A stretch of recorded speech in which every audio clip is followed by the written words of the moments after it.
காணாமல் போன 3ஆம் நாள் காலை அந்த வீட்டின் முன்னிருந்த சுவர் முந்தைய போல இல்ல. இரத்த நிறத்தில் யாரோ எழுதின மாதிரி ஒரு பெயர் மின்னியது. அருண். யாரும் தொடவில்லை, ஆனால் எழுந்து உயிரோடு துடித்தது. அருணின் தங்கை மீனா இந்த கதைகளை நம்பவில்லை. பேய்க்கு பெயர் எழுத தெரியுமா என சிரித்தாள். ஆனால் அண்ணன் திரும்ப வராதது அவள் மனதை உறுத்தியது. அந்த இரவு அவள் அந்த வீட்டை நோக்கி நடந்தாள். மீனா வீட்டுக்குள் நுழைந்த போது கடிகாரம் காட்டியது. மணி 12:11.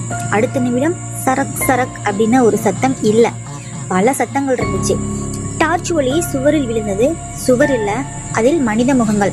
அழுது அலறி வாய் திறந்து ஒவ்வொரு முகமும் ஒரே வார்த்தை சொன்னது, போய்விடு போய்விடு. மீனாவின் பின்னாலிருந்து ஒரு மென்மையான குரல். மீனா.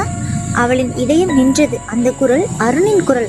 அவள் திரும்பி பார்த்தாள். அங்கே ஒரு பக்கம் மனித அருண், மற்றொரு பக்கம் தலை தரையில் ஒட்டியபடி உடல் முறிந்து பேயாக மாறி அருண். இருவரும் ஒரே நேரத்தில் சொன்னார்கள், என நம்பு.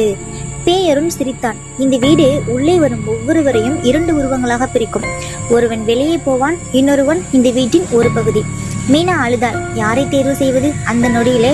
பட் கதவு தானாக மூடியது. கடிகாரம் அடித்தது. மணி 12:12.